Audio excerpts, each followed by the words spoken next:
The Galactic Council ordered humanity's destruction. She said, "Let him begin." The chamber did not echo. That was the first thing that unsettled me about it. Every sound I made, every shift of my boots on the floor, every slow breath I pulled in through my nose, vanished the moment it left my body. 47 species packed into a structure the size of a mountain, and the room swallowed every sound like it had been hungry for centuries. That silence was not accidental. It was engineered. The Galactic Council had spent 60,000 years perfecting the art of making other civilizations feel small, and silence, I had learned, was one of their finest tools. I am Admiral Kale Morrow. At the time of the events I am about to describe, I was watching through a lens no larger than my thumbnail, a camera embedded in the collar of Ambassador Sierra Vance's formal white coat.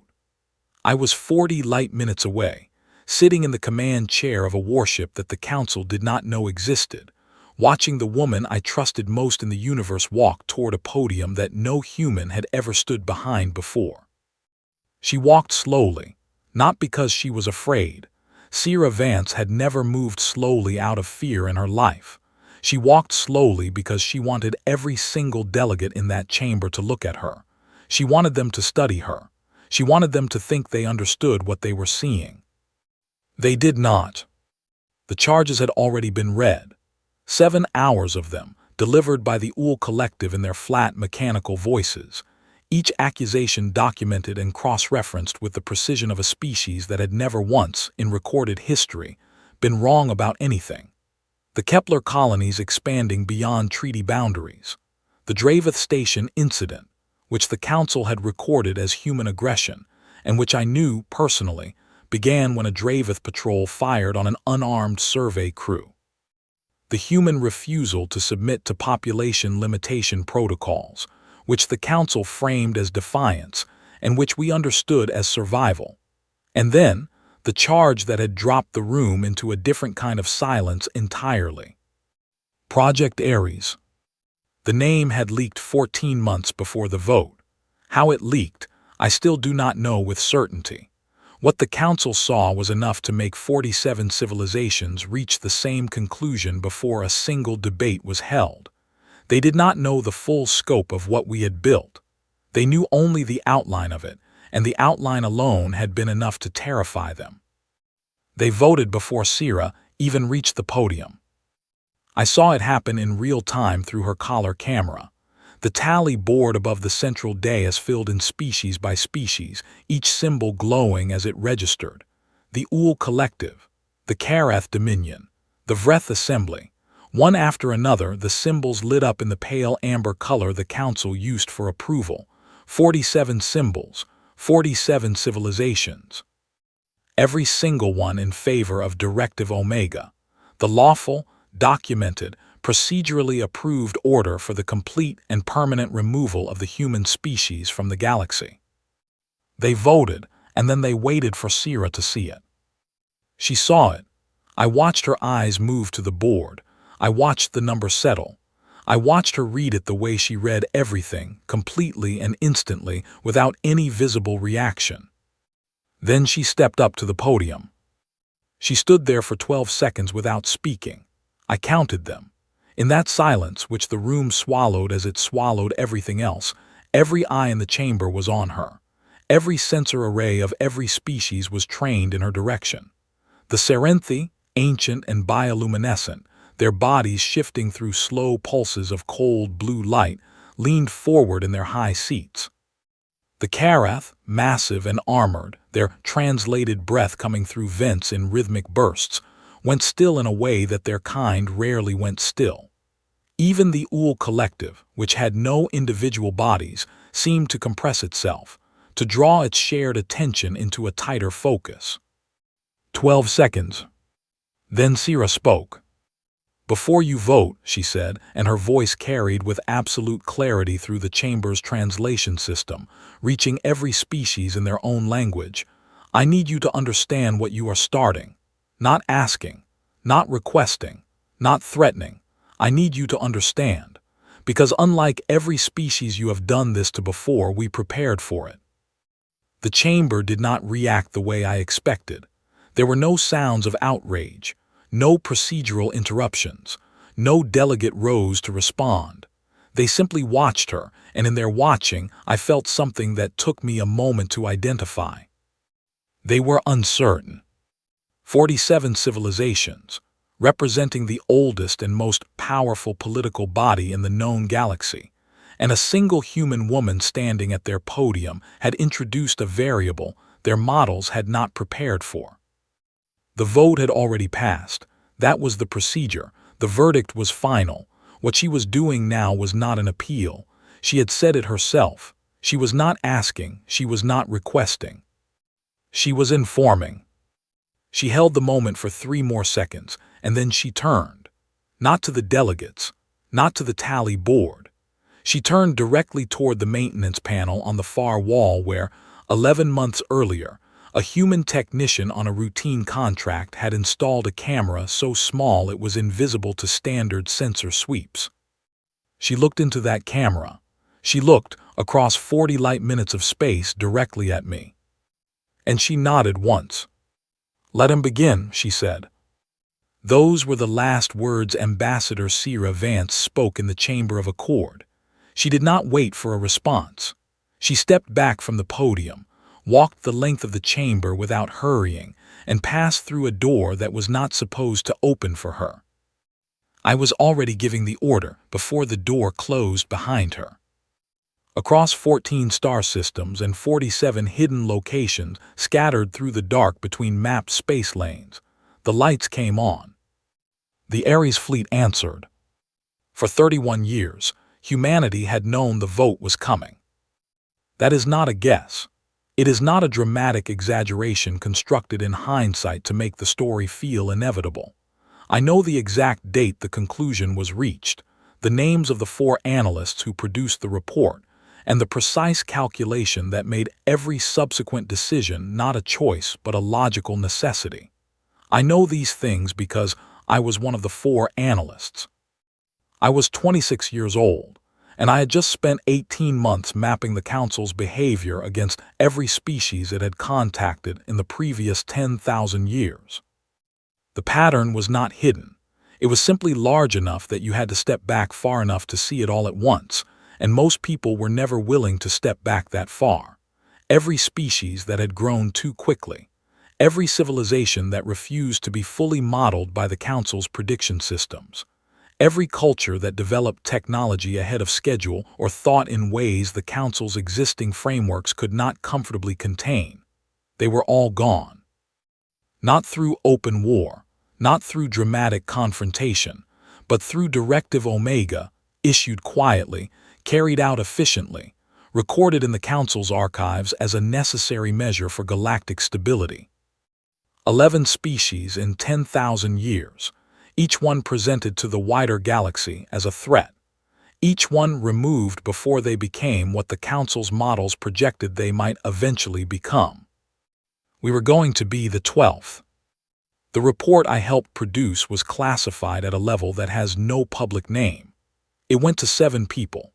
Within 5 years, the decision it necessitated had been made at the highest level of human government, ratified by a body that does not appear in any public record, and set into motion with a patience and a discipline that I still find remarkable when I think about it.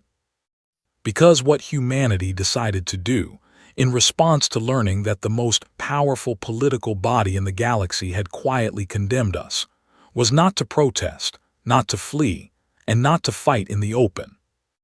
We decided to build.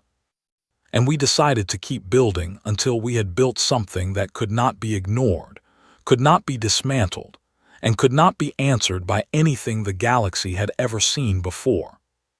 The operation had a name. We called it the scaffold. It began with the shipyards, because the shipyards were the foundation of everything else. Not the ones the Council monitored, the modest construction facilities registered in our treaty disclosures, producing the survey vessels and diplomatic transports and light patrol ships that fit comfortably within the size and capability limits the Council had approved for humanity. Those yards kept operating exactly as they always had, because they needed to. They needed to be exactly what the council expected them to be. The real yards were built somewhere else entirely. 47 facilities, each one constructed inside a hollowed asteroid or a dead planetoid in regions of space that fell between the mapped corridors the Council's survey ships traveled. Each one shielded against every known form of deep space sensor, using techniques that our engineers developed specifically for this purpose over a period of 12 years. Each one staffed by crews who rotated on strict schedules, who communicated through quantum-encrypted channels that ran dark to every external receiver, who knew that the work they were doing was the most important work any human being had ever been assigned, and who never, in 31 years, produced a single significant breach. I have been asked since those events how it was possible to keep a secret of that scale across that span of time. It is a reasonable question. The answer is not complicated. The people who built the scaffold did not think of it as keeping a secret. They thought of it as protecting something. There is a difference in how those two things feel from the inside, and that difference matters when the years stretch long and the work is hard. What came out of those 47 yards over 31 years was the Ares fleet. 1,200 warships, not the patrol frigates and diplomatic escorts in our treaty disclosures, not the light cruisers and science vessels and courier ships that made up our registered military capability. Something different. Something that had been designed by engineers who had studied not how other species built warships, but how humanity had fought wars for 10,000 years, across every terrain and every technology level and every scale of conflict, and who had distilled that entire accumulated history into a set of design principles that no other civilization in the galaxy had ever had reason to develop. Because no other civilization had ever fought as many wars as we had. No other civilization had spent 10 millennia refining the science of overwhelming force. The largest ship in the Ares fleet carried no official designation in any public record. Internally, we called it Mjolnir. It was not a warship in the conventional sense. It was something closer to a weapons platform wrapped around a city, a vessel so large that the smaller ships in the fleet docked inside it the way cargo containers rest in a harbor, tucked into bays along its interior hull. Its crew complement was larger than the population of some of the colony stations in the outer Kepler chain. Its primary weapons system did not have a classification in the Council's threat registry, because the physics it operated on had not existed as a documented phenomenon when the Council's threat registry was last updated. We had developed it ourselves. Our engineers called it cascade collapse induction. What it did, in practical terms, was remove a defined volume of space from the normal state of existence, not destroy what was in that space, not damage it, not displace it. Remove it. The space it had occupied became ordinary space again, as though the object had never been there at all. We had tested it twice, in the deep dark between star systems, on volumes of space large enough to satisfy our confidence in the system, and small enough that the events would not register on anything the Council was monitoring. Both tests were successful. The data was reviewed by 43 independent teams. The conclusions were the same every time. There was nothing in the Council's arsenal, or the arsenal of any species in the Council, that the cascade system could not reach and remove. Now, I want to be careful here about what I record, because what I record will be read and heard and examined for a long time after I am gone. I want the record to be accurate about one thing. We did not build the Ares fleet because we wanted to use it. I have heard the stories that came out of those years, the ones that make humanity sound like a civilization that had been waiting for permission to become a conqueror.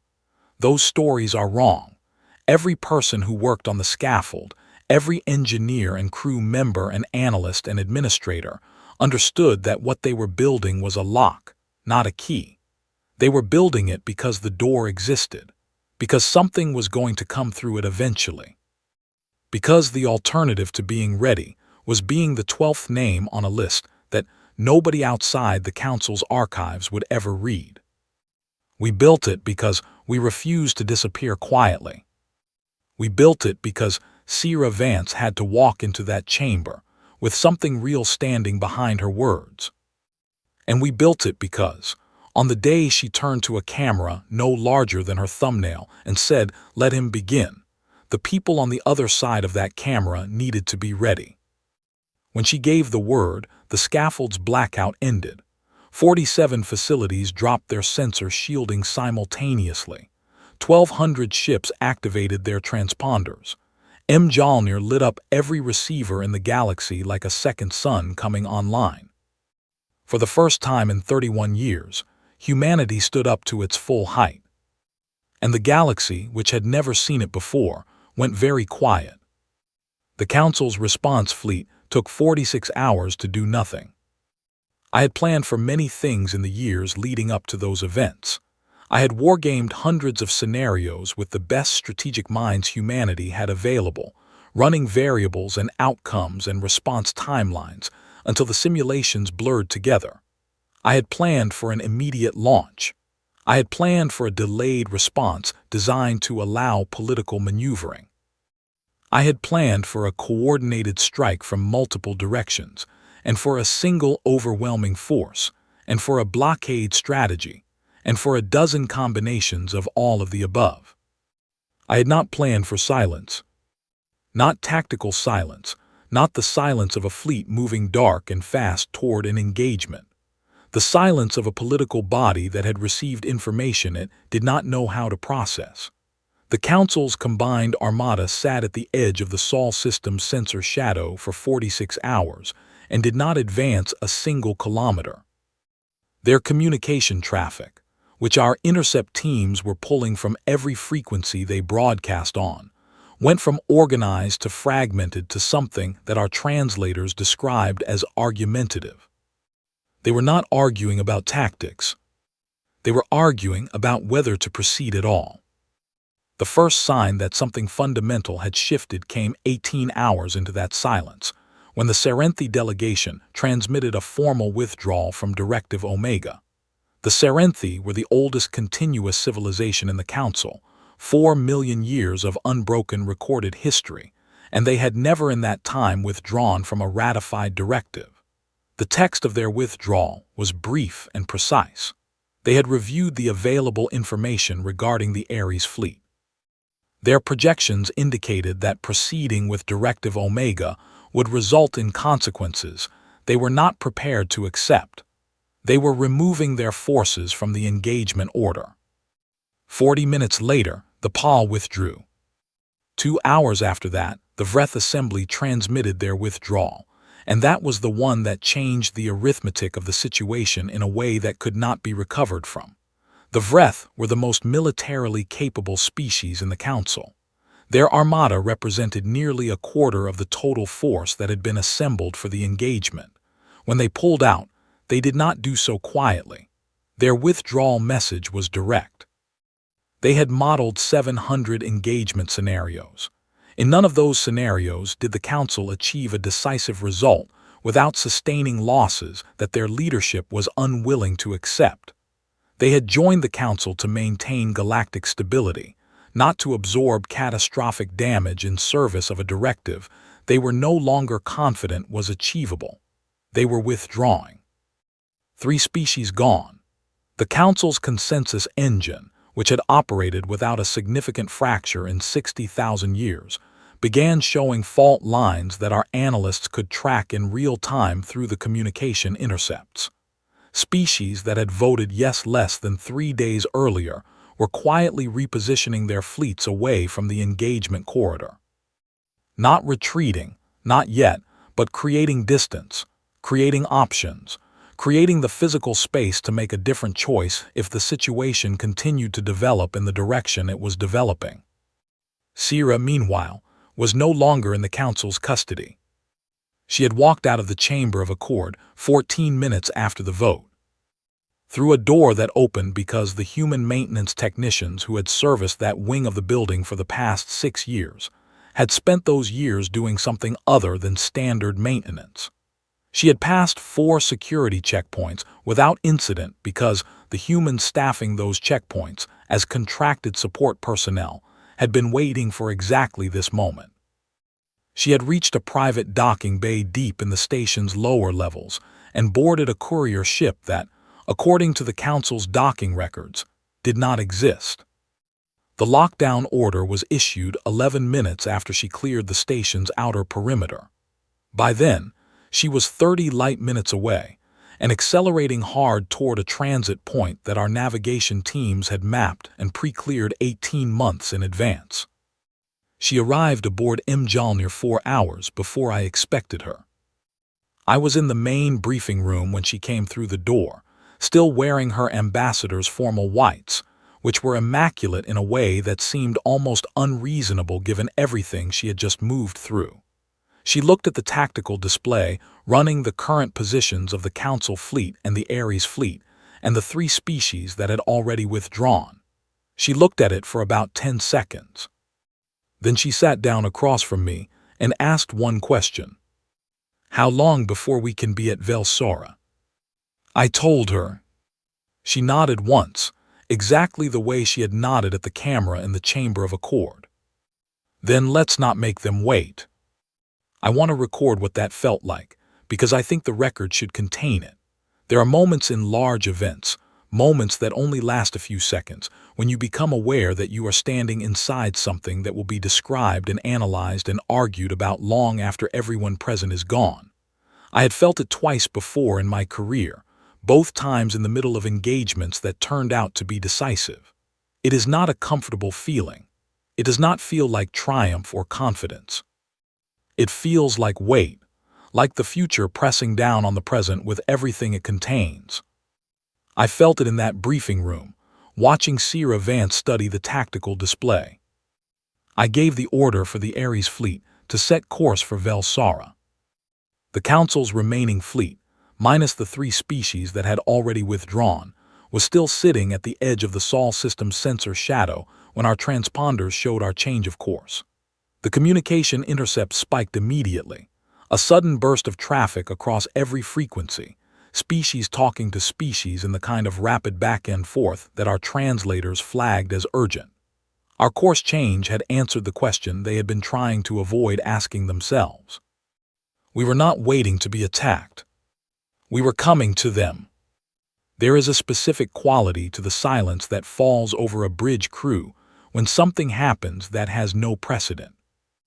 I have commanded ships through engagements where people were afraid, and afraid people are loud in their own way. They breathe too quickly. They speak in clipped bursts. They move with a controlled tension that fills a space with a kind of compressed energy. I knew that silence. I had grown up in it. What settled over Mjolnir's bridge as we approached Velsara was different. It was the silence of people who were trying to process something that did not fit inside any framework they had previously been given. It was the silence of witnesses. Velsara was the Council's capital, the seat of its government, the location of the Chamber of Accord, and the administrative heart of a political body that had governed galactic affairs for 60,000 years. As a physical location, it was extraordinary. The station itself was larger than most moons, a structure that had been built in layers over the course of millennia, each era of construction visible in the architecture if you knew what you were looking at. It was surrounded at all times by a defensive fleet, whose composition and capability was classified even from most council members. When we dropped out of transit and the main display resolved the situation ahead of us, I ran the count 3 times before I believed it. The defensive fleet was still there. The Council's remaining armada, the ships that had stayed after the 3 withdrawals, had pulled back to Velsara and joined with the permanent garrison. It was a significant force, significantly smaller than it had been when Directive Omega was issued, but not small. They had positioned themselves in a layered defensive arrangement around the station, a formation that our tactical analysts had seen before in Council military doctrine.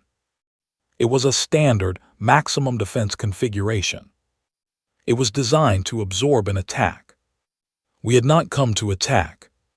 I want to be precise about this, because the distinction matters enormously for how what followed is understood. The Ares fleet arrived at Vel Sora not in a combat approach, not dark, not at engagement speed with weapons ready. We arrived in full broadcast, every ship transmitting openly, in a wide formation that was clearly not designed for immediate engagement. We were visible. We were announced. We were impossible to misread as anything other than what we were. A civilization that had come to have a conversation. The transmission we broadcast on arrival went out on every frequency and in every language the Council used, and it carried Sira's voice. The Galactic Council issued Directive Omega against humanity. We are here to discuss the terms of its withdrawal. You have 1 hour. That was the entire message. No threats embedded in it. No list of consequences. No ultimatum beyond the time limit. Just a statement of fact and a window of opportunity. The hour passed. No response came. I looked at Sira. She was standing to my right, slightly behind the main tactical console, her hands folded in front of her. She had stood that way for most of the approach, watching the display, not speaking unless she had something specific to add. She was not anxious. She was not performing calm. She was simply present in the way that some people are able to be present in extraordinary moments, fully there, fully aware, without the noise that anxiety or excitement produces. She looked at the display for another few seconds after the hour expired. Then she tilted her head slightly toward the viewport. She did not say anything. She did not need to. I turned to the weapons station. Target the primary communications relay array, I said. Cascade system, full range, fire on my mark. The relay array was 4 kilometers of quantum-entangled hardware. It was the nervous system of the Council's communications network, the structure through which every signal between member species was routed and authenticated and recorded. It had taken, by the Council's own archived records, 200 years to build. It had been in continuous operation for 60,000 years. It was, in practical terms, the infrastructure through which a civilization of 47 species maintained the connections that made it function as a single political body. Mark, I said. The cascade system fired once. The array ceased to exist. Not in an explosion, not in a burst of energy or a cascade of visible destruction. The space it occupied simply became ordinary space, exactly as our engineers had always described it would. One moment the array was there, 4 kilometers of the most sophisticated communications hardware in the known galaxy, and then it was not. The space it had occupied looked no different from the space around it. There was no wreckage. There was no debris field. There was nothing at all. I watched the Council fleet's response on the tactical display. It did not attack. It did not retreat. For 4 minutes and 17 seconds, which I counted precisely because I needed something concrete to focus on, the entire defensive formation held completely still. Not the stillness of a force preparing to engage. The stillness of a force that had stopped functioning as an organized military unit and become, instead, a collection of individual ships whose commanders were trying to understand what they had just witnessed. Then the Kareth flagship opened a channel. The Kareth Dominion was the most militarily powerful species remaining in the Council after the 3 withdrawals. Their flagship, the vessel that anchored the defensive formation, was a ship whose dimensions I had always found difficult to process as a real object. It was as large as some of the smaller moons in our outer solar system. It had been in continuous service for 300 years and had never, in that time, been on the losing side of a conflict. The voice that came through the channel was the flagship's commanding officer. I do not know the Kareth system for ranks or titles. I know only that when this individual spoke, the fleet held still and listened. The question asked was short. What else can that weapon reach? I answered honestly. Everything. The silence that followed was not the silence of the bridge. It was the silence of a fleet. It stretched for 6 full minutes on the display timer, and during those 6 minutes, Not a single ship in the Council's defensive formation moved. Then the Karath flagship began to turn. It did not turn quickly. A ship of that scale does not turn quickly. It moved with the slow, deliberate motion of something massive changing its relationship to the space around it. And as it turned, the ships around it began to turn as well, one by one, and then in groups, the formation dissolving not in rout but in the careful, considered movement of a force making a decision. The Battle of Vel Sora lasted 22 minutes from our arrival to the moment the last Council vessel cleared the system. Mjolnir fired its primary weapon once. No ships were destroyed. No crews were lost on either side. By any measure of what a battle is supposed to look like, almost nothing happened. And yet, when the final Council ship disappeared from the tactical display, Mjolnir's bridge went from silence to noise in a way that I could feel in my chest. Not shouting, nothing undisciplined, just the release of 31 years of weight lifting from a crew that had carried it so long they had stopped noticing the pressure of it. I felt my hands unclench from the edge of the console, where I had apparently placed them sometime during the preceding 22 minutes without being aware of it. I looked at Sira.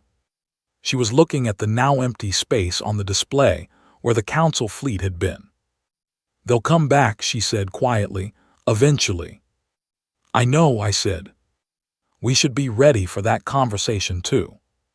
"Yes," I said, "we should." Then she turned away from the display, and I watched something happen to her face that I had not seen happen before in all the years I had known her. The composure did not break. It never broke, but it softened, just briefly, in the way that things soften when the moment they have been built to withstand finally passes. She walked to the back of the bridge and stood at the viewport. I let her have that moment. She had earned it more thoroughly than anyone I had ever met. I am recording this 3 days after Vel Sora. Mjolnir is in a holding position above Earth's orbital plane. The Ares fleet is dispersed across the inner system, not in defensive formation but not stood down either, in the position we call a watchful rest, present and capable, and not currently aimed at anything. The Council has not communicated with us since the Karath flagship departed Vel Sora. Our intercept teams report that the Council's internal communications traffic is at the highest volume ever recorded, which our analysts are treating as a positive indicator. Entities that are planning immediate aggressive action generally do not talk this much first. Directive Omega has not been formally rescinded. I want the record to be accurate about that. Humanity is still, by the Council's legal framework, under an active extinction order. The order simply has not been carried out, and the fleet that was assembled to carry it out has dispersed to its component systems, and 3 of the most powerful species in the Council have formally withdrawn from participation in it.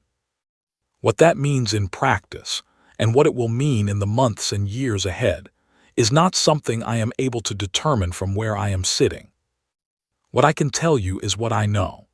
And what I know is that humanity went into that chamber through the front door, in full view of 47 civilizations, and we walked back out again.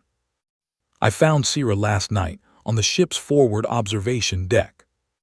It is a wide room at the forward end of the ship's upper section, enclosed by a curved, transparent panel that looks out into open space.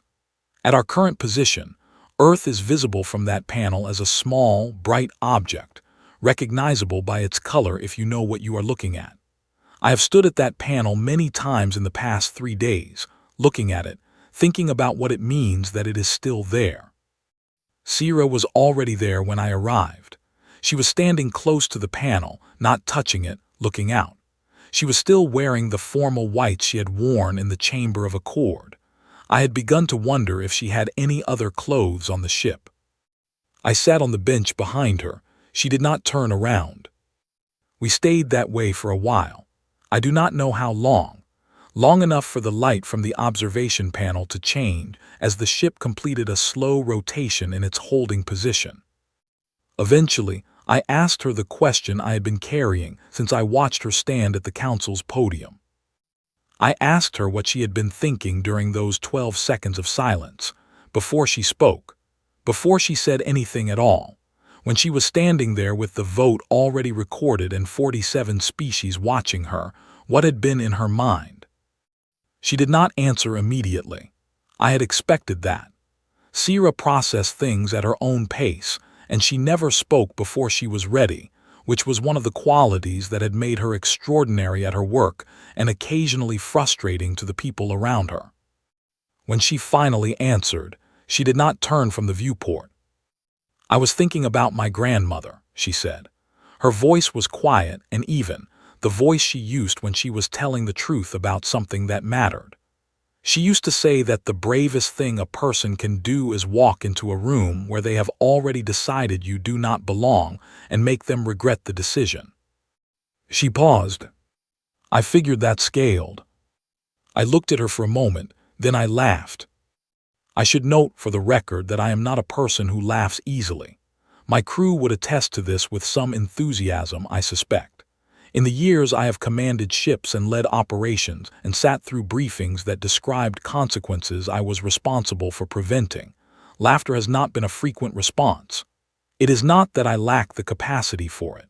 It is that very few things, in the circumstances I generally find myself in, produce that particular feeling. What Sierra said produced it. Fully, unexpectedly, from somewhere that had been compressed and held and waiting through 31 years and a vote in a mountain-sized chamber, and a fleet that I had never been certain would be enough, and a weapon that I had never been certain we would need to use. It came out all at once and surprised both of us. She turned around when she heard it. She looked at me with an expression that was as close to amused as I had ever seen on her face, which was not very close to amused as most people would define it, but close enough for Sierra Vance. "That is the first time I have heard you do that," she said. "It has been a long 31 years, I said. She considered that. "Yes," she said, "it has." She moved away from the viewport and sat down on the bench at a distance that was close but not quite next to me. She looked at the ceiling for a moment, and then she looked at her hands in her lap, and then she looked up again at the observation panel and at Earth, small and bright and still there. "What happens now?" she asked, not because she did not have her own ideas about the answer. Sierra always had ideas about everything. She asked it in the way that people ask questions they have already partially answered for themselves, to hear the answer spoken aloud and see if it matches what they have worked out internally. "Negotiations," I said, "eventually, when they are ready." "And if they are not ready?" "Then we wait," I said. "We are very good at waiting. We have demonstrated that." She made a sound that was not quite a laugh, but was the nearest thing to it I had heard from her in 3 days. 31 years is a compelling argument for patience, she said. "We also have 1,200 ships," I said. "Yes," she said, "that helps." We sat in the quiet of the observation deck for a long time after that. The ship turned slowly in its holding position, and Earth moved across the arc of the viewport, and I watched it go by and thought about all the things that the word Earth contained. The 10,000 years of history that had produced us, all the conflicts and recoveries and catastrophes survived, and technologies developed, and ideas discovered and lost and rediscovered again. Every war that should have ended us and did not.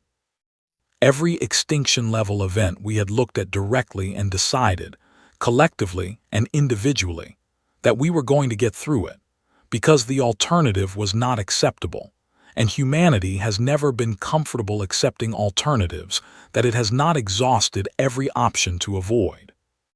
I thought about the people in the scaffold, working in the dark for 3 decades, shielded from the galaxy behind sensor arrays and encrypted channels, and the quiet discipline of a shared purpose so large that speaking it aloud too often might have made it seem impossible.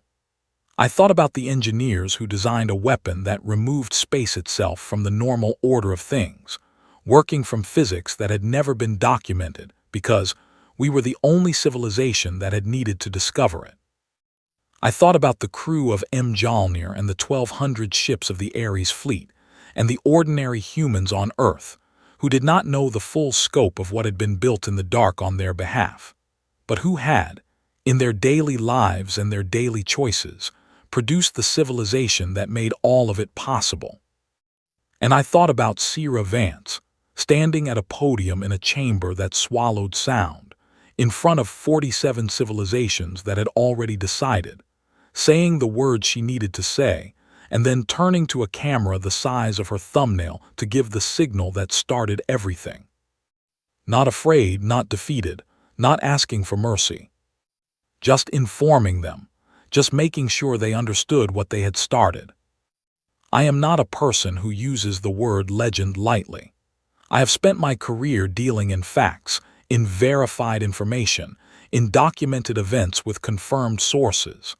But I am going to write this into the record and let future readers decide what to do with it. There is a woman in a white coat who stood in the most powerful room in the known galaxy and looked 47 civilizations in the eye and told them they had made a mistake.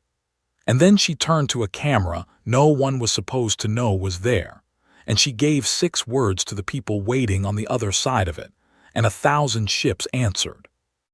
That is what she was, that is what we were. We are not a civilization you approach with a verdict already written and expect to sit quietly while it is read. We are not a species that calculates the odds of survival and concludes that the odds are prohibitive and accepts the result. We are not built that way. We were never built that way. Every war we survived made us stronger. Every catastrophe we endured changed us but did not end us.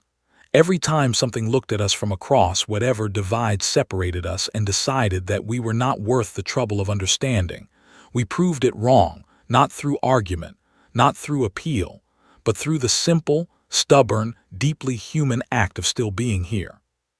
The Galactic Council ordered humanity's destruction. They sent their fleet to the edge of our solar system, and the fleet did not advance. They issued a directive with 47 votes behind it, and 3 of those 47 have already removed their names. They came expecting to find a civilization that would not fight, or a civilization that would fight and be overwhelmed, and instead they found a civilization that had spent 31 years preparing for precisely this moment, that had built in the dark and waited in the quiet, and sent one woman to stand in their chamber and look them in the eye. Directive Omega has not been rescinded. The conversation is not over. I do not know what comes next with the certainty I would prefer. But Earth is still there, small and bright in the observation panel, holding its position around its star the way it has for 4 billion years, patient in the way that only very old things are patient, waiting for whatever comes next. Cira is looking at it too. We were built for exactly this. We were built by every generation that came before us and refused to stop. We were built by every person who walked into a room where they had already decided and made them regret the decision. We are still here. Let the galaxy learn our name. We already know theirs.